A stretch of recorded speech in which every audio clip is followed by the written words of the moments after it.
Hello दोस्तों, स्वागत है हमारे नए वीडियो में। आज की वीडियो में हम लोग जिस मूवी को एक्सप्लेन करने वाले हैं ये एक रोमांटिक ड्रामा मूवी है और इस मूवी का नाम है नताशा, जिसे 2015 में रिलीज किया गया था।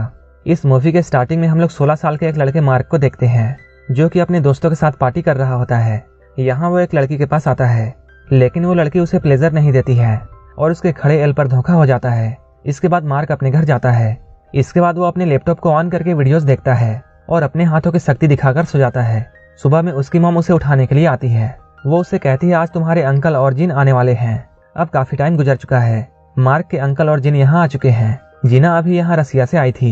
जब वो सभी को खाना सर्व कर रही होती है तब मार्क उसे ही देखता है। इसके कुछ देर बाद मार्क अपनी सिस्टर से मिलता है, जहाँ उसकी सिस्टर उसे बताती है कैसे जीना की ड्रेस की वजह से सारे लोग उसे ही देख रहे थे। तभी इनकी मॉम यहाँ आती है और वो इन लोगों से कहती है ये तो रसिया का फैशन है और हम लोगों को उसे उसके कपड़ों से जज नहीं करना चाहिए। जीना की पहले भी एक शादी हो चुकी थी जिससे उसे एक बेटी है और उसका नाम नताशा है। नताशा को लाने के लिए उसकी माँ जीना उसके पास जाती है। जब वो लोग रसिया से लौटती हैं तब फैमिली के सारे लोग उन्हें रिसीव करने के लिए एयरपोर्ट पर जाते हैं, जहाँ मार्क पहली बार नताशा को देखता है जिसकी उम्र 14 साल थी। कुछ दिनों के बाद मार्क के अंकल और जीना शादी कर लेते हैं। ये सारे लोग इस पार्टी में बहुत खुश थे, लेकिन इस पार्टी में नताशा बोर हो रही थी। तभी मार्क की मॉम मार्क को बताती है यहाँ हमारे बीच नताशा बोर हो रही है, इसलिए वो मार्क को उसे अपना घर दिखाने के लिए बोलती है। इसके बाद मार्क नताशा को अपना घर दिखाने के लिए ले जाता है। इसके बाद वो उसे अपने कमरे में लेकर जाता है। नताशा मार्क से पूछती है तुम यहाँ क्या क्या करते हो। मार्क उससे बोलता है मैं ज्यादातर अपने रूम में टीवी देखता हूँ। तब नताशा उससे पूछती है क्या तुमने यहाँ किसी लड़की के साथ मेकआउट नहीं किया है। ये सुनकर मार्क चौंक जाता है। वो नताशा से बोलता है तुम तो सिर्फ 14 साल की हो और तुम ऐसी बातें कैसे कर सकती हो। नताशा उससे बोलती है मैं बहुत सारे आदमियों के साथ ऐसा कर चुकी हूँ और अगर तुम चाहते हो तब मैं तुम्हारे साथ भी वैसा कर सकती हूँ। ये सुनकर मार्क उससे कहता है मेरे अंकल ने तुम्हारी मॉम से शादी कर ली है और इस वजह से हम लोग कजन हुए। ये सुनकर नताशा उससे बोलती है मैं अपने मॉम से बहुत नफरत करती हूँ और उनका कई मर्दों के साथ अफेयर रह चुका है और ये सब उसने अपनी आंखों से देखा है। ये सुनकर मार्क चुप हो जाता है। रात में मार्क की मॉम उससे बोलती है नताशा पहली बार इस देश में आई है और तुम्हें ही उसका ख्याल रखना होगा, तुम्हें उसके साथ समय बिताना होगा क्योंकि अभी यहाँ उसका कोई भी दोस्त नहीं है। मार्क अपनी मॉम की बातों को सुन रहा था, लेकिन सिर्फ वही जानता था कि नताशा कैसी लड़की है। अगले दिन मार्क नताशा के घर पर जाता है। यहाँ जीना उसे बताती है नताशा को अकेले रहना पसंद है, वो काफी अलग है और अगर वो कभी तुमसे गुस्सा हो जाए तब तुम बुरा मत मानना। इसके बाद नताशा की मॉम उसे बाहर बुलाती है, लेकिन उन दोनों के बीच में कुछ बात को लेकर अनबन चल रही थी। इस वजह से नताशा बहुत गुस्सा थी और वो यहाँ से चली जाती है। इसके बाद मार्क भी उसके पीछे पीछे आता है।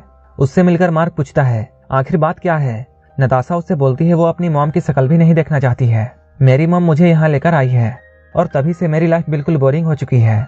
इसके बाद मार्क उसे अपने दोस्त रूफर के पास लेकर जाता है, जहाँ नताशा रूफर से मिलती है। इसके बाद नताशा मार्क से रूफर के बारे में पूछती है। मार्क उसे बताता है उसके पेरेंट्स का डिवोर्स हो चुका है और रूफर यहाँ अकेला रहता है। इसके बाद ये लोग साथ में लंच करते हैं। ये लोग काफी वक्त साथ में गुजारते हैं। इसके बाद जाते हुए नताशा उससे बोलती है कल मैं तुम्हारे घर पर आऊंगी। जब अगले दिन मार्क पढ़ रहा होता है तब नताशा उससे मिलने के लिए आती है। यहाँ ये लोग एक दूसरे के साथ बातें करते हैं। इसके बाद ये लोग साइकिल से बाहर घूमने के लिए जाते हैं।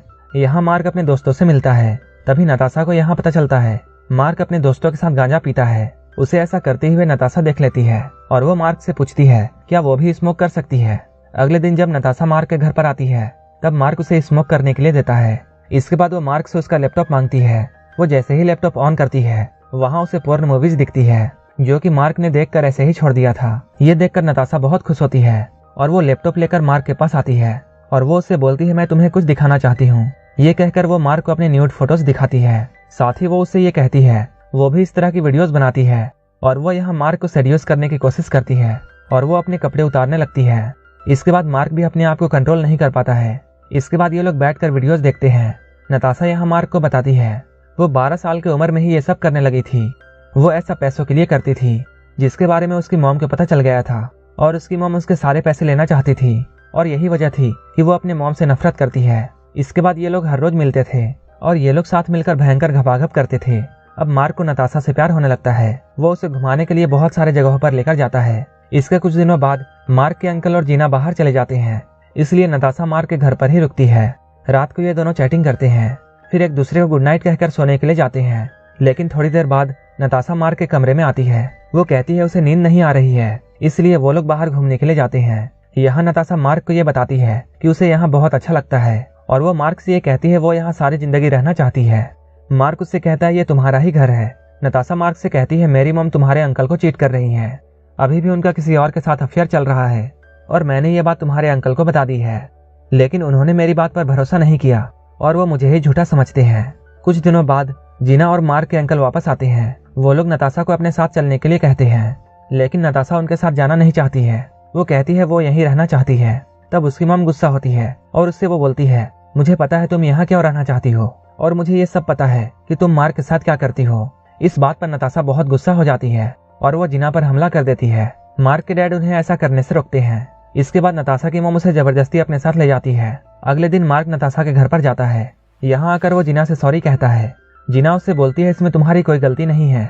यहाँ वो नताशा की बुराई करती है और कहती है वो एक बहुत बिगड़ी हुई लड़की है, उसके कई बड़े बड़े मर्दों के साथ अफेयर रह चुके हैं, लेकिन तुम तो अभी बच्चे हो। ये कहकर वो मार्क को यहाँ से जाने के लिए बोलती है। जीना यहाँ मार्क को नताशा से मिलने नहीं देती है।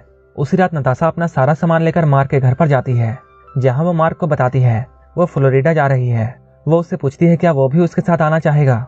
ये कहते हुए वो उसे बताती है मेरी मॉम और तुम्हारे अंकल का डिवोर्स हो चुका है और ये सब मेरी वजह से ही हुआ है, क्योंकि मैं तुम्हारे अंकल के साथ सोई थी ताकि उन दोनों का रिश्ता खराब हो जाए, क्योंकि मैं ऐसा नहीं चाहती थी कि मेरी मॉम तुम्हारे अंकल की जिंदगी बर्बाद कर दे। उस रात नताशा मार्क के घर पर ही रुकती है। जब सुबह होती है तब मार्क अपने बचाए हुए कुछ पैसे उसे देता है ताकि उसकी थोड़ी हेल्प हो जाए। इसके बाद जैसे ही सुबह होती है नताशा अपना सारा सामान लेकर यहाँ से चली जाती है। यहाँ मार्क के फैमिली वाले ये सोचकर बहुत परेशान थे कि मार्क के अंकल ने इतनी जल्दी अपनी शादी क्यों तोड़ दी, क्योंकि मार्क के अलावा यहाँ किसी को भी पता नहीं था कि इसके पीछे की वजह क्या है। मार्क इन्हें कुछ भी नहीं बताता है। वहीं मार्क का दोस्त रूफर उसे बार बार कॉल कर रहा था, लेकिन मार्क उसका कॉल नहीं उठा रहा था।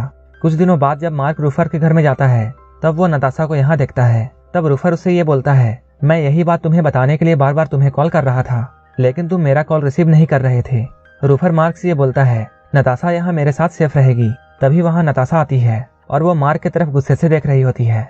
इसके बाद मार्क भी बहुत गुस्सा हो जाता है। वो यहाँ बहुत उदास था क्योंकि वो नताशा से प्यार करता था, लेकिन उसने उसे धोखा दे दिया और ये मूवी यहीं पर खत्म हो जाती है। अगर आपको ये मूवी अच्छी लगी हो तो एक लाइक जरूर कर देना और ऐसे ही मूवीज के लिए मेरे चैनल को जरूर सब्सक्राइब कर लेना। तो मिलते हैं हमारे नेक्स्ट वीडियो में।